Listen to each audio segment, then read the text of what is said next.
Okay, good evening po sa lahat. Sa lahat po na naka-join at sa mga narito. Ngayong gabi ito ay tayo po ay mag-aaral ng kanyang salita at dito po tayo mag-aaral sa 2 Corinthians chapter 4 verse 1 to 18. So, ngayon po tayo ay magbukas ng banal na kasulatan. At dito lang po tayo sa chapter 4 verse din natin babasahin lahat at ito po ang ating pag-aralan. Basahin lang po natin yung chapter 4 verse 18. Sabi po doon, while we look not at the things which are seen, but the things which are not seen, for the things which are seen are temporal, but the things which are not seen are eternal. So, purihin po ang Diyos sa pagbabasa ng kanyang salita. Tayo po ay manalangin, Heavenly Father. Ngayong gabi po ay kami nagpapasalamat sa mga bagay na amin natanggap ngayon sa nagdaang 2024. At salamat sa Diyos muli na kami po ay nakatipon-tipon at sa mga kapatid namin na naka-join sa Google Meet ay kami rin po ay nagpapasalamat ng lubos. Ngayong gabi ay pangunahan mo kami at nawa gabayan mo po ang aming fellowship at sa mga naka-join sa Google Meet kayo rin po magpala sa mga kapatid namin ito. Lahat po na ito, Diyos, na dalangin namin sa pangalan ni Jesus. Amen. So unang-una, nagpapasalamat tayo dahil kasama natin ang ating kapatid, Brother Willie from Kuala Lumpur, Malaysia. So ngayong gabi ay ang ating pag-aralan ay pinamagatang look not at the things which are seen, but at the things which are not seen. So unang-una, ito pong ating binasa, ito po ay sulat ng ating kapatid na Apostle Paul. At siyempre ang pinaka-reason niya kung bakit sinulat niya ang 2 Corinthians ay para muli ay paalalahanan ang mananampalataya sa Korinto sa mga bagay na dapat gagawin. At alam natin na yung mga bagay na ito ay talagang palaging pinapaalala at makita natin sa mga previous na sulat niya. So, punta po tayo sa mga bago natin puntahan yung talagang pinakabuod ng ating pag-aaral ngayon, yung mga introduction ng ating kapatid na Pablo. Ito po yung tinatawag na number 1, yung tinatawag na honest report, honest ministry, no? Na sinasabi dito sa verse 1 and 2, no? Sabi po ng ating kapatid na Apostle Paul, therefore, saying we have this ministry, as we have received mercy, we faint not, but have renounced the hidden things of this honesty, not walking in craftiness, nor handling the word of God deceitfully, but by manifestation of the truth, commending ourselves to every man's conscience in the sight of God. So dito po ay pinapakita ng ating kapatid na Apostle Paul yung honest ministry. Alam natin yung pagkatawag ng ating kapatid ay talagang sa biyaya ng Diyos na sa kabila ng kanyang pagiging great persecutor ay ngayon po ay siya naging apostle, siya ay mangangaral lalo po sa mga hintil. At yung kanyang ministeryo ay talagang makita natin na naging honest po siya sa pagiging isang mangangaral. Hindi po siya katulad ngayong mga panahon ng mga nagsasabing mangangaral pero minsan ay kinakalakal ang salita ng Diyos. Kaya ang sabi niya dito, therefore, saying, we have this ministry. As we have received mercy, we faint not. Siyempre, kaya sasabing we, ang tinutukoy dito siya at yung siyempre yung mga kasama at siyempre yung mananampalataya sa Korinto. Na ang sabi nga niya na we faint not, no? So hindi na papagod, hindi naghuhumagod. So ang paglilingkod ay hindi kailangan napapagod sapagkat ang pinaglilingkuran po natin ay ang Diyos. We serve the Almighty God, the Creator of heaven and earth. Kaya makita natin dito sa bahaging ito na ang sabi ng ating kapatid na apostol na Pablo na but have renounced the hidden things of dishonesty. So hindi man lang inaisip ni Apostol Pablo na haluan ng hindi katapatan yung paglilingkod. Talagang from the time na makonvert po siya as believers of the Lord Jesus Christ, nandun po yung pagiging honest niya, nandun yung pagiging tapat niya na tagapaglingkod sa Diyos. Sapagkat siya po ay tinawag sa biyaya, kaya ngayon siya naglilingkod ng may katapatan sa Diyos. So nawa tayo ganun din mga kapatid. Hindi natin ay nahaluan ng hindi katapatan sa Diyos ang ating paglilingkod. Ano pa? Not walking in craftiness, nor handling the word of God deceitfully, but by manifestation of the truth, commending ourselves to every man's conscience in the sight of God. So makita natin, not walking in craftiness. So, ano ho ba yung ibig sabihin ng not walking in craftiness, no? Tingnan natin sa pagkaliwat sa Tagalog, mga kapatid, no? For the sake po sa mga Pilipino. Alam natin si Brother Willie talagang English Malaysian, fluent ho sa English si Brother Willie. Pero tingnan natin sa pagkaliwat sa Tagalog, sabi doon, sa verse 2, bagkus, tinanggihan namin ang mga kahiyahiyang mga bagay na natatago. Yon, yung tinatawag na but have renounced the hidden things of honesty. Yun, kahiyahiyang bagay na nangatatago na hindi kami nagsisilakad sa katusuhan. Yun, yung tinatawag na craftiness. Yung tinatawag na katusuhan. So dapat ang isang lingkod ng Diyos ay talagang nandoon na lumalakad ka ayon sa prinsipyo ng Diyos ng may katapatan. Ang sabi nga po doon sa verse 2, hindi kami nagsisilakad sa katusuhan, ni nagsisigamit man na may daya ng mga salita ng Diyos, kundi sa pagpapahayag ng katotohanan, ay pinagtatagubilin ang aming sarili sa bawat budhi ng mga tao sa harapan ng Diyos. Yun nandun po yung tinatawag na honest ministry. At yun po yung kailangan natin mga kapatid. Dahil siyempre sa ating kapanahunan, yun mga nagdaang December, no? 24, yun, 25, marami ho na daya ng mga tradisyon. So, we believe na ang kapanganakan ng ating Panginoon that Jesus Christ is born once, no? Isang beses lang, no? Hindi na paulit-ulit na ipinanganak. So, kung tayo po ay taunan na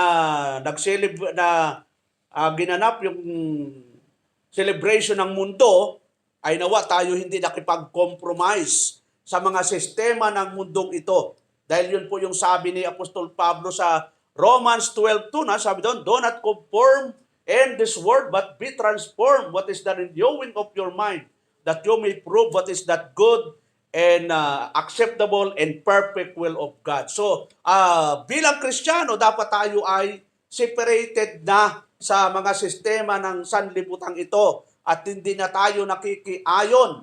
Pag sinabing nakikiayon, kung ano yung sistema nila, gagayahin din natin. Ay hindi po dapat yun, mga kapatid. Tayo ay Kristiyano na mananampalataya at dapat tayo ay mapalayo na sa mga ganong sistema. At ang sistema natin sinusunod ay dapat ang sistema ng Diyos, the system of God, the principle of the Lord.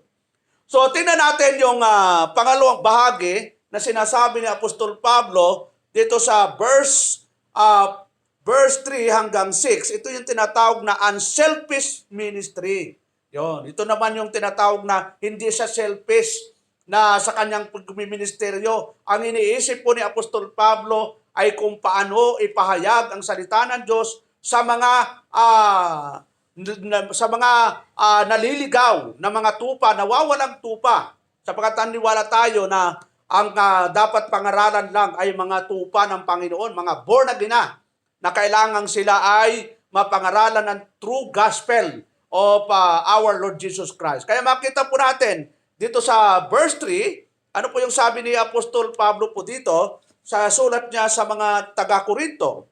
But if our gospel be hid, it is hid to them that are lost. Yun. So hindi natin hinahanap yung mga hindi born again. Ito yung mga kapag ang salita ng Diyos ay talagang hindi tinatanggap, huwag mo nang ipilit dahil talagang sila po ay hindi po sa Diyos. Sabi ni Apostol Pablo, in whom the God of this world had blinded the minds of them which believe, not lest the light of the glorious gospel of Christ, who is the image of God, should shine upon them. For we preach not ourselves, but Christ Jesus the Lord, and ourselves your servants for Jesus' sake. For God, who commanded the light to shine out of darkness, had shined in our hearts to give the light of the knowledge of the glory of God in the face of Jesus Christ. So makita natin, mga kapatid, my brethren, na ang pagmiministeryo ni Apostol Pablo ay hindi po selfish. Kaya ang tinatawag na unselfish ministry kasi nga ang pinapangaral niya po ay ang Panginoong Jesucristo, hindi yung sarili niya. Kasi marami o ngayong mga ngaral, ang pinapangaral yung sarili niya. Yon. Ang itinataas na po yung sarili niya. Tandaan po natin, tayo po ay tinawag ng Diyos upang mag-glory ang ating Panginoon. Para siya ang ating maipangaral, hindi po ang sarili natin. Hindi ang sino man, kundi ang ating Panginoong Jesucristo na siyang mediator between God and man. He is the Redeemer. He is our propitiation ng ating mga kasalanan. Ano sabi po doon sa verse 4? Verse 5, sabi doon, for we preach not ourselves, sabi ng Apostol Pablo, but Christ Jesus the Lord. Yun lang ay papangaral natin. Christ Jesus the Lord. And ourselves, your servant for Jesus' sake. So, tayo'y mga servant. Lahat po tayo ay mga servant. Wala hong Panginoon sa atin. Tayo po ay mga lingkod ng Diyos na dapat hong bigay glory sa Diyos na makapangyarihan sa lahat. Kaya ang sabi niya sa verse 6, for God who commanded the light to shine out of darkness had shined in our hearts to give the light of the knowledge of the glory of God and the face of Jesus Christ. Babasahin natin sa verse 3, no? At kung ang aming ebanghelyo ay natatalukbungan, ay may talukbong sa mga napapahamak, na binulag ng Diyos ng sanlibutan ito ang mga pag-iisip ng mga hindi nagsisampalataya upang sa kanila'y huwag sumilang ang kaliwanagan ng ebanghelyo ng kaluwalhatian ni Kristo na siyang larawan ng Diyos. So makita natin ang ating Panginoon ang siyang larawan ng Diyos. Kaya makita natin sa Hebrew chapter 1 verse 1 hanggang 3, no? Tingnan po natin yung ating mga Bible, mga kapatid. Kasi minsan yung hindi natin pagkakilala sa Panginoon ng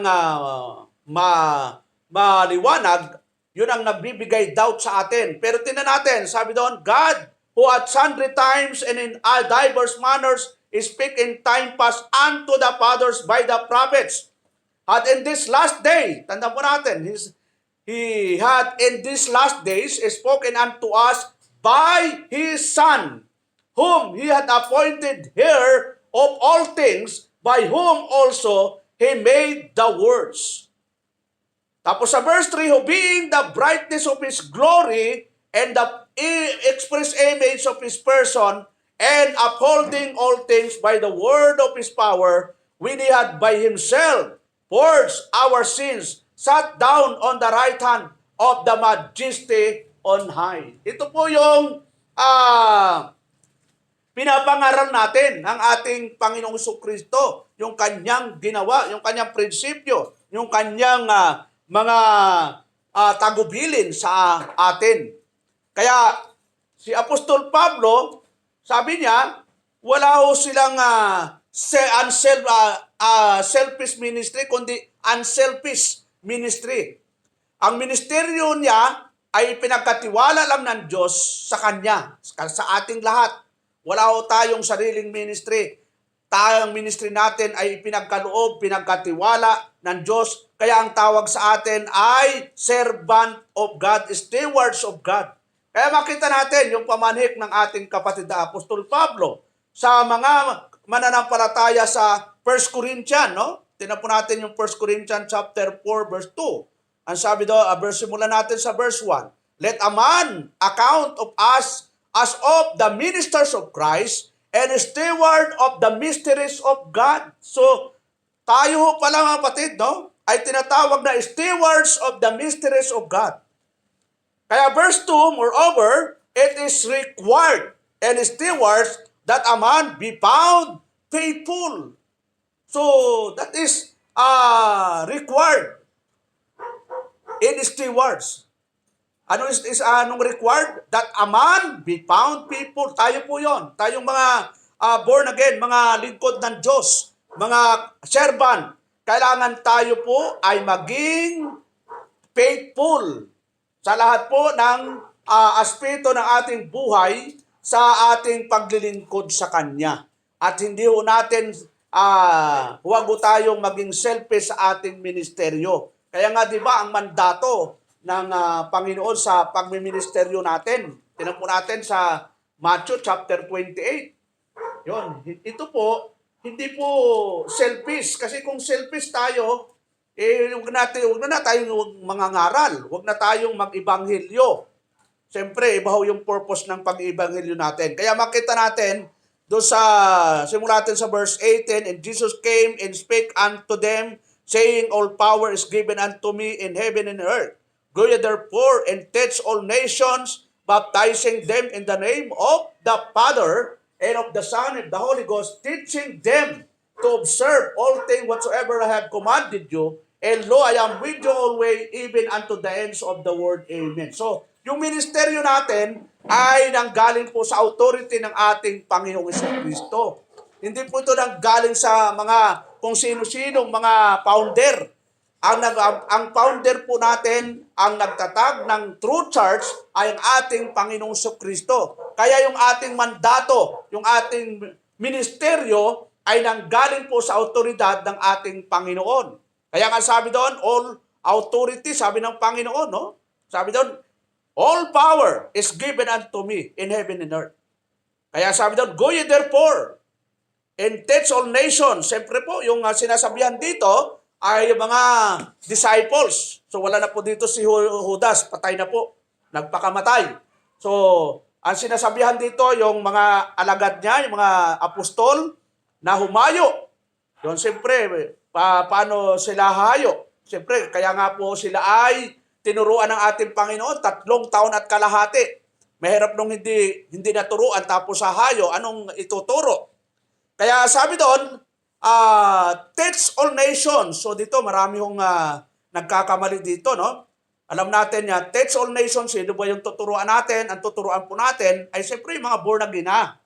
Hindi tayo magtuturo ng hindi patay spiritually. Sapagkat sabi po ng 1 Corinthians chapter 2 verse 14, the natural man receive not the Spirit of God because they are spiritually discerned. Wala ho po silang kakayanang unawain yung mga spiritual na bagay. Kaya nga tayo ay nagpipreach. Kanino po tayo nagpipreach? Sa mga buhay na spiritual. Kaya minsan yung mga aral natin na para kanino, to whom the Word of God is written. Siyempre, ang sagot doon para po sa mga born again na spiritually alive. Yun po yung scope ng pangangaral na alam natin yung mga dapat pangaralan ay nasa iba't ibang lugar po yan. Nasa iba't ibang reliyon. Yun. May mga elect sa mga maling aral. Baka maraming ang elect sa ibang religion. Kaya nga yun ang ating ipagpipray na nawa marami hong magpagamit sa Panginoon.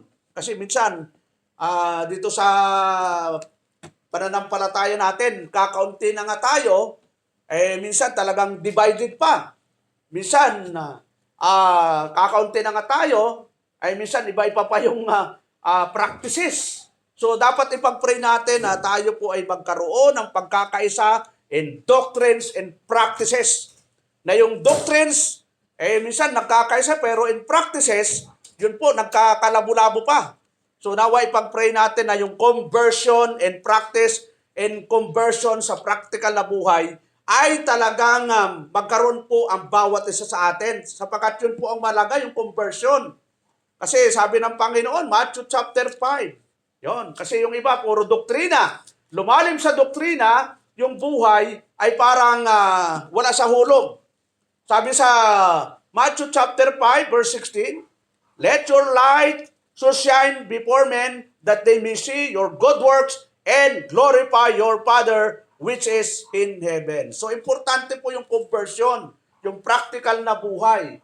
Alam natin, yung spiritual blessing ay natapos na po, no? Hindi na natin problema yon, yung pagpili sa atin, yung pagtubo sa atin, yung pagiging born again natin, yung tinatawag na final phase of salvation, yung glorification, hindi po natin problema yon. Yon, ang problema natin kung paano sumunod at kung paano maging marapat sa Diyos.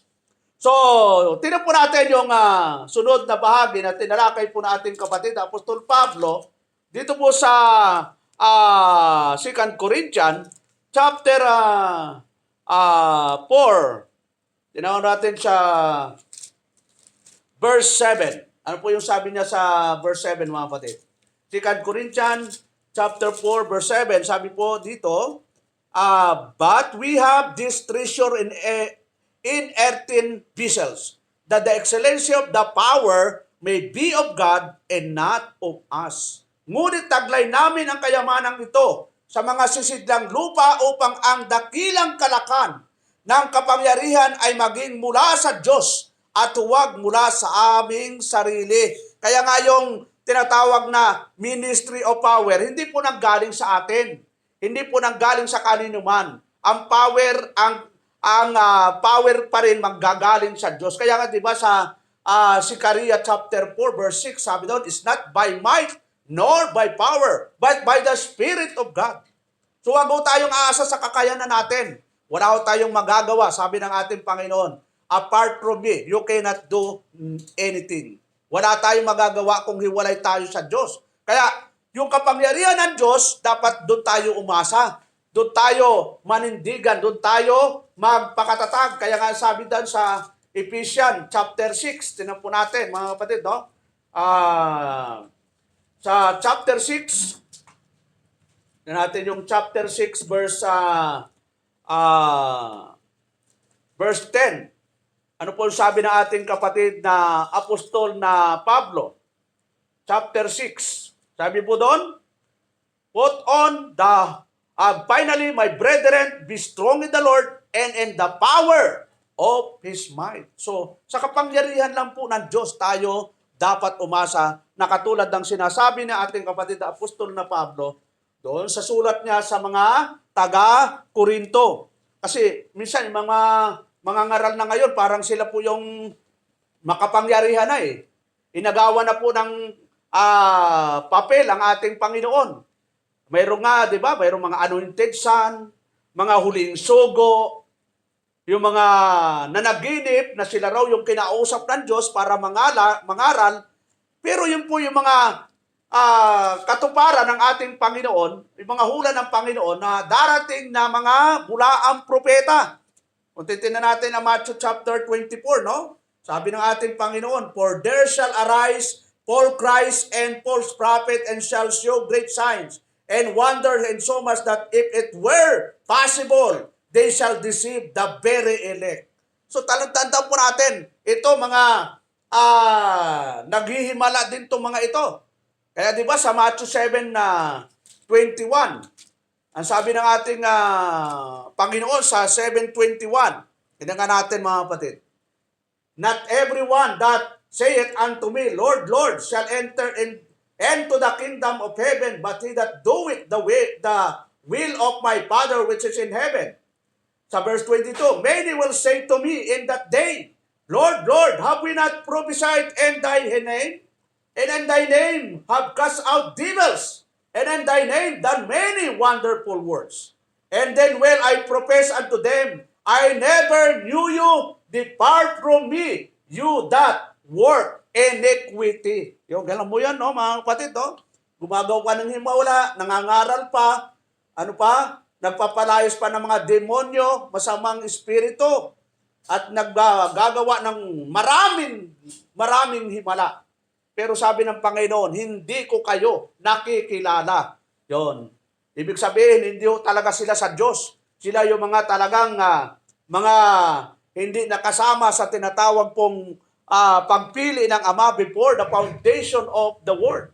Kaya mapalad ho tayo mga kapatid na tapo'y isa po sa binayayaan na maglingkod, magministeryo, at yung pagmiministeryo po natin ay dapat sa kapangyarihan ng Diyos. Huwag tayong aasa sa ating katalinuhan, sa ating kakayanan. Wala hong magagawa dyan dahil katulad ni ni Haring Nabucodonosor, dahil hindi niya kinalala yung sovereignty of God, ano ang nangyari sa kanya? Ibinagsak po siya ng Diyos.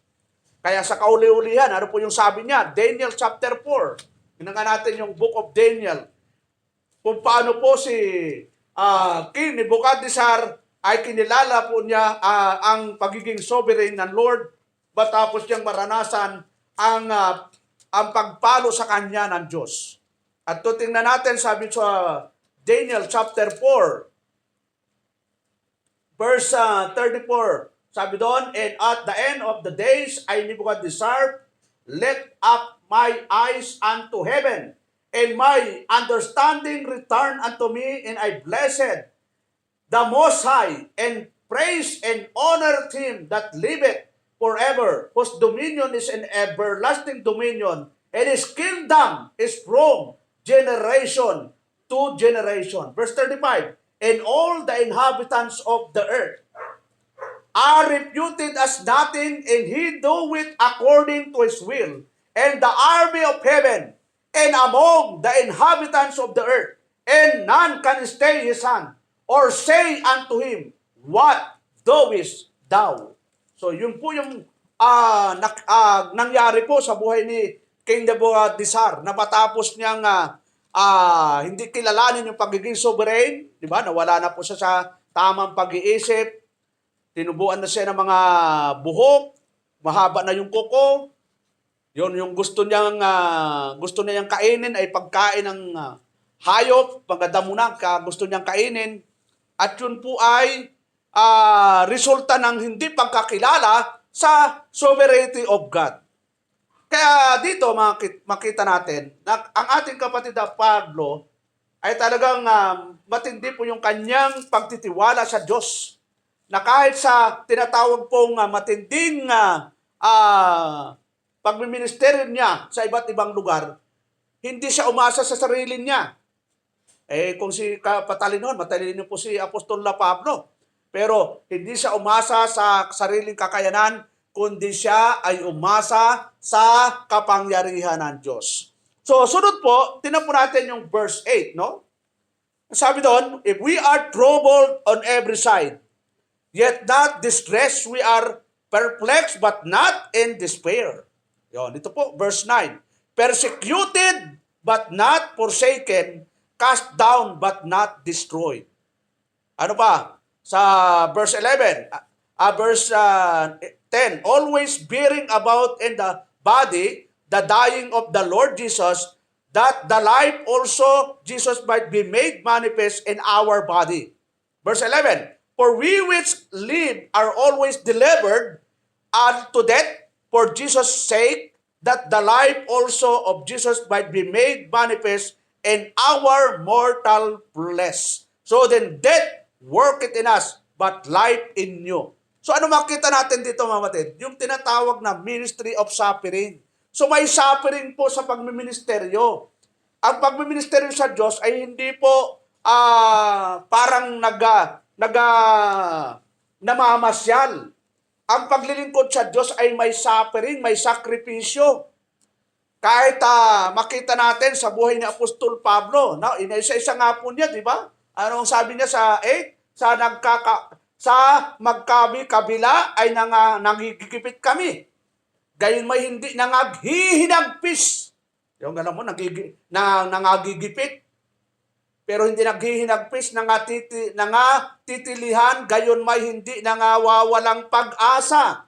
Ang hirap nun kung ang Kristiyano nawalan ng pag-asa. Pero katulad na ating kapatid Apostol Pablo, encourage niya sa mga mananampalataya sa Corinto na dapat ay hindi nawawala ng pag-asa. Pinag-uusig, gayon may hindi pinababayaan.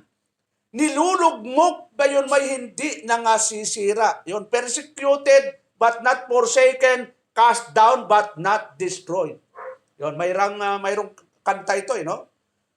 Ano pa? Verse 10, laging saan may tinataglay sa katawan ang kamatay ni Jesus upang ang buhay ni Jesus ay mahayag naman sa aming katawan. Sapagat kaming nangabubuhay ay laging ibinibigay sa kamatayan dahil kay Jesus upang ang buhay naman ni Jesus ay mahayag sa aming lamang may kamatayan. Kaya nga, ang kamatayan ay gumagawa sa amin. Datapat ang buhay ay sa inyo. So ito yung tinatawag na encouragement ni Apostol Pablo sa mga mananampalataya sa Corinto na kahit sila po ay nakaranas ng matinding suffering, hindi pa rin sila nag-give up na maglingkod sa Diyos. Tuloy-tuloy lang mula umpisa hanggang matapos ay pataas ng pataas yung level ng kanilang pananampalataya, yung kanilang spiritual na buhay. Ang tawag doon ay filled of the Holy Spirit. Magandang kasama sa church mga kapatid, yung tinatawag na filled of the Holy Spirit. Mahirap yung kasama na ang Espiritu ay 50-50, naghihingalo. Parang wala akong kabuhay-buhay. Kaya tayo bilang mananampalataya, bilang Kristiyano, bilang tayo yung mga lingkod ng Diyos, alam natin may suffering, pero temporary lang naman dito sa mundo. Ihambing naman natin doon sa ating destinasyon after ng buhay natin dito sa lupa. Na doon ay, sabi ng 1 Thessalonians chapter 4, papasing Panginoon tayo magpasawalang hanggan. Tingnan po natin yung 1 Thessalonians mga kapatid. Chapter 4 verse 18. Hindi na natin babasahin yung mga nasunod na talata dahil patungkol ito sa pagbabalik ng ating Panginoon. Makakatin lang natin ito sabi doon sa verse 17, then we which are alive and remain shall be caught up together with them in the clouds to meet the Lord in the air, and so shall we ever with the Lord. So yun ang nagbibigay encouragement sa atin. Kahit tayo ay nakakaranas ng mga suffering, mga persecution, sino ho ang magbibigay sa atin ng lakas kundi ang Diyos. Yon, wala nang iba. At yan ay temporary lang naman dito sa mundong ito mga kapatid. Kaya nagpapasalamat tayo sa Diyos dahil siya po sa kabila ng tayo ay minsan nakakalimot, ang Diyos po ay hindi nakakalimot. So tupunta tayo sa 13 mga kapatid. Verse 13 ng ating teksto ngayon, 2 Corinthians chapter 4, verse 13 to 15. So ano yung sinasabi dito ni Apostol Pablo? Sabi po ito sa 13, for whether we be beside ourselves, it is to God, or whether we be sober, it is for your cause. For the love of Christ constraineth us, because we thus judge that if one died for all, then we're all dead. And that he died for all, that they which live should not henceforth live unto themselves, but unto him which died for them and rose again. Wherefore henceforth know you no man after the flesh, yet thought we have known Christ after the flesh. You know henceforth know we him no more. So dito, anong pinapakita dito mga kapatid? Yung tinatawag na a bold and faithful ministry. Yun. Matapang na may katapatang pagmiministeryo. Ito po yung mga naunang mga lingkod ng Diyos. Talagang matapang sila. At matapat sa pagmiministeryo. Hindi lang hinaluan ng mga kung ano-anong mga gimmick, mga invention. Kaya nga wala ho tayong mga instrumento. Sanay po tayo sa instrumento mga kapatid, no? Galing po akong Pentecostal. Kaya kong tumugtog ng gitara, organ, bass, drums, para ma-entertain lang ang mga nagsasamba. Pero biblically, historically, walang command, walang example, at alam natin ang gumamit ng instrumento para gamitin sa church o sa loob ng iglesia ay hindi po Christian, no? Si Pope Vitalian, 666, inutos na po na gamitin ang organ sa loob ng church. So wala pong Kristiyano na gumagamit ng instrumento sa kasaysayan. Ngayon talagang talamak na po ang worship ay parang entertainment. Parang ginawa ng disco house, parang ginawang club. Yun, dito sa amin ang dami. At ang dami pa mga simbahan na may pastora, female pastor. Samantalang ang Biblia napakaliwanag na kapag tayo po ay magiging matapang at magiging tapat, wala hong pwedeng ihalot natin na mga hindi maganda at hindi nararapat na mga aral sa loob ng totoong iglesia. Dahil ang totoong iglesia ay dapat nandun po yung katapatan, katapangan na tayo ay nangangaral kahit minsan ay may masaktan. Ganun talaga. Kapag nagsasabi ka ng katotohanan, ay may masasaktan, may minsan natitisod. Pero huwag lang magalit ang Diyos. Sabi nga, it's better na sumunod tayo sa Diyos kaysa isalang-alang natin ang tao. Kasi ang tao, pag nagagalit, minsan hindi ka lang iimikan. Yun. Pero ang Diyos, kapag nagalit, damay-damay po yan. Kaya kailangan tayo po ay manindigan. Sabi po sa 13, for whether we be beside ourselves, it is to God. Yun, sa Diyos. Or whether we be sober, it is for your cause. For the love of Christ constraineth us because we thus judge that if one died for all, then we're all dead.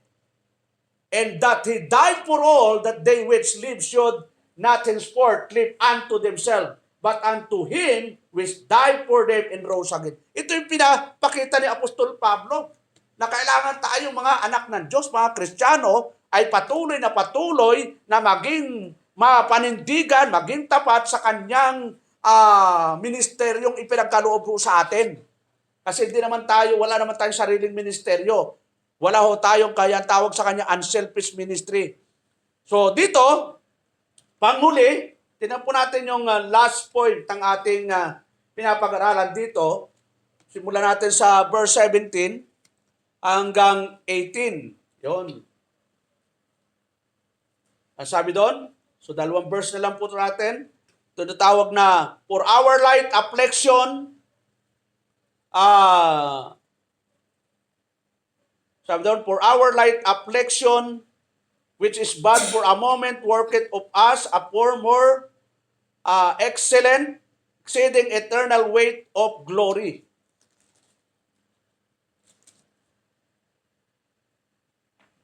Doon pala sa 13, sabi doon, we having the same spirit of faith according as it is written, I believe, and therefore have I spoken, we also believe, and therefore speak, knowing that he which raised up the Lord Jesus shall raise up also by Jesus, and shall present us with you,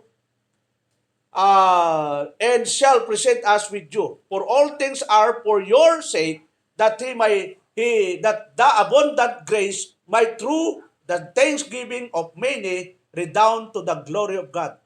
So, makita natin, kung doon sa verse 17-18, for our light affliction, which but for a moment, worketh for us a far more exceeding eternal weight of glory. While we look not, ito po yung ating pinakatema ngayon, nasa last verse. While we look not after the things which are seen, but at the things which are not seen. For the things which are seen are temporal, but the things which are not seen are eternal. So, temporary lang lahat ng bagay dito, mga kapatid. Yung ating buhay, yung ating pinag-aralan, yung ating trabaho, our job, yun, houses, lahat-lahat po yan is temporal lang dito sa mundo. At wala hong pwedeng madala. Na to sinasabi nga ni Job, no? Kung titignan natin yung buhay ni Job, talagang matindi po. Pero ito po yung statement niya nung nung siya ay nakaranas ng matinding pagsubukan sa buhay niya. Ano po yung sabi doon sa verse 20, matapos niyang marinig yung mga negative reports, ang sabi doon, then Job arose and rent his mantle and shaved his head and fell down upon the ground and worship. So gano'n mo yun, no? Yung naranasan ni Job, nawalan siya ng ari-arian, nawasak yung bahay, namatay yung 10 anak, pero ito pa rin yung ginawa ni Job, mga kapatid. Ano yung ginawa niya? Job arose and rent his mantle and shaved his head and fell down upon the ground and worship. And verse 21, and said, naked came I out of my mother's womb, and naked shall I return thither. The Lord gave, and the Lord had taken away. Blessed be the name of the Lord. And all this Job sinned, not charged God foolishly. Yun po yung buhay po ni Job, no? Nakutitin natin, isa siyang lingkod ng Diyos. Talagang nandun po yung kanyang paninindigan para gawin yung kalooban ng Diyos. Nandun yung kanyang pagiging matapang, hindi lang sa physical kundi sa spiritual, na kaya ng panindigan kahit yung kanyang asawa ay negative. Pero dahil nauunawaan niya yung pagkatawag sa kanya, na nakatulad din ng Apostol Pablo na sa ating pagtatapos, basahin nga po natin yung sinasabi niya dito sa Book of Romans, chapter 8. No? Ito po yung karanasan niya. Nang sabi po niya sa verse 35 ng Book of Romans, chapter 35, sabi doon, who shall separate us from the love of Christ, shall tribulation, distress, persecution, or famine, or nakedness, or peril, or sword? As it written, for thy sake we are killed all the day long. We are accounted as sheep for the slaughter. Nay, in all these things we are more than conquerors through him that love us. For I am persuaded that neither death, nor life, nor angels, nor principalities, nor angels, nor principalities, nor powers, nor things present, nor things to come, nor height, nor depth, nor any other creature shall be able to separate us from the love of God, which is in Christ Jesus our Lord. So, yun lang po mga kapatid, at nawa sa ating buhay, yung ating prinsipyo bilang mananampalataya, bilang Kristiyano, ulitin natin yung ating pinag-aralan, I look not at the things which are seen, but at the things which are not seen. So number 1, dapat mayroon tayong tinatawag na honest ministry. Number 2, dapat mayroon tayong unselfish ministry. Number 3, dapat mayroon tayong ministry of power of God. Hindi ho power natin, no? Umaasa tayo, we trust in the power of God. Number 4, a ministry of suffering. So mayroong suffering ang pagmiministeryo.